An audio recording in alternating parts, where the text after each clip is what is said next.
அரசியல் விமர்சகர் திரு ரவீந்திரன் துரைசாமி நம்முடைய இணைப்பில். சார் வணக்கம், இணைப்பில் வந்து மிக்க நன்றி. இப்போ இந்த நேற்று துரை வைகோ அவர்கள் வந்து சொல்ல அறிக்கை வெளியிட்டிருந்தார். அதுக்கப்புறம் வந்து சில நிர்வாகிகள், சங்கரன் கோயில் நிர்வாகிகள்லாம் அவருக்கு ஆதரவு தெரிவித்து வெளியே வந்தா சொன்னாங்க.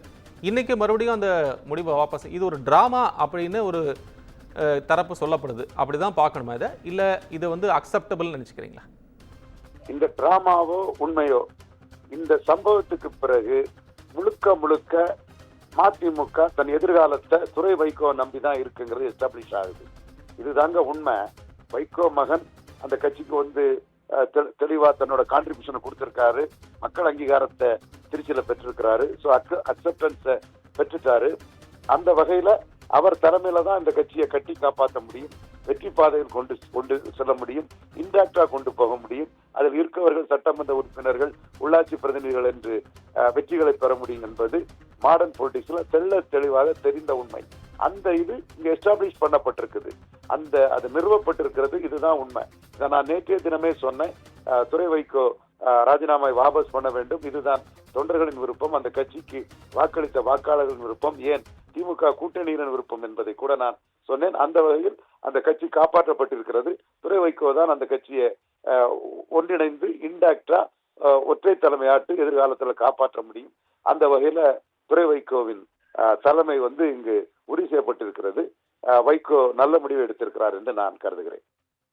ஆங்கிள் இருக்கு சார். இப்போ நீங்கள் சொன்னதுலேயே வந்து துரை வைகோவுடைய ஸ்டாண்டு தான். ஏன்னா கட்சியை காப்பாற்றணும் அப்படின்னா அடுத்த புது ரத்தம் பாய்ச்ச வேண்டும், இளவட்டங்கள் இருக்க வேண்டும், கட்சி அரவணை செல்ல வேண்டும் அப்படிங்கிறதா இருந்தப்போ கூட மூத்த நிர்வாகிகள் யாரும் அவரை ஒத்துக்கல, அக்செப்ட் பண்ணிக்கல அப்படிங்கிற ஒரு பார்வையும் இருக்குது. இன்னொன்று, நீங்கள் கூட்டணி கட்சியினுடைய விருப்பமும் அதுவாகத்தான் இருக்குன்னு சொன்னீங்க. துரை வைகோ அவர்களே திருச்சியில் வந்து திமுககாரர்கள் தனக்கு யாரும் வேலை செய்யலைன்னு கண்ணீர் விட்டு மேடையிலேயே கதறி எழுந்ததை கூட நம்ம பார்க்க முடிஞ்சது. இது சரியா இருக்கும், அந்த ஆங்கிள் தான் கரெக்டா இருக்கு நினைக்கிறேன். கூட்டணி கட்சிகளுடைய விருப்பம் அதுவா இருக்குமா? கண்டிப்பா அந்த கூட்டணிக்கு வந்து மதிமுக ஓட்டு கான்ட்ரிபியூட் ஆகணும். மதிமுகவுக்கு வந்து வாக்கு பலம் இருக்குது. அது வந்து நெல்லை மாவட்டத்தின் வடக்கு பகுதியில அவங்களுக்கு பெரிய அளவுல வாக்கு சதவீதம் இருக்குது. தென்காசி எம்பி தொகுதியெல்லாம் திமுக கழகம் வெற்றி பெறதுக்கு வந்து மதிமுகவின் கான்ட்ரிபியூஷன் பெரிய பங்களிப்பு கொடுத்திருக்குது. அது போல தேனி தொகுதியில தங்க தமிழ்ச்செல்வன் வெற்றி பெறுவதற்கு மதிமுகவின் கான்ட்ரிபியூஷன் பெரிது. அதே போல கொங்கு மண்டலத்திலையும் மதிமுகவின் கான்ட்ரிபியூஷன் வந்து திமுக அணியின் வெற்றிக்கு வந்து பெரிய அளவுக்கு உதவி செய்கிறது.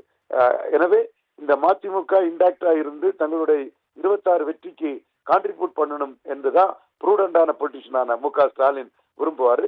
மதிமுக தொண்டர்கள் வாக்காளர்களின் அபிமானத்துக்குரியவர் துரை வைகோ என்று சொல்லும் போது அவங்க அதைத்தான் விரும்புவாங்க. நான் கட்சி, கொள்கை, கருத்தியல், என்னோட கருத்தியல் வேறு, மதிமுகவின் கருத்தியல் வேறு, அதற்குள்ளெல்லாம் வரல. அந்த கட்சிக்கு எப்படி போறது, அந்த கட்சி முழுமையா இருக்கும், இன்டாக்டா இருக்கும், வெற்றி பாதையில போகுங்கிறது வந்து நான் சொல்றதான் சரியான தீர்வு. இப்படிப்பட்ட ஒரு பிளஸ் மதிமுக மேல தங்களுக்கு வரணும்னு தான் திமுக தலைவர் மு.க. ஸ்டாலின் கருதுவார் என்பதும் 100க்கு 100 உண்மை. நன்றி சார். உங்களுடைய பார்வைக்கும் கருத்துகளுக்கும் நேரத்துக்கும் மிக்க நன்றி.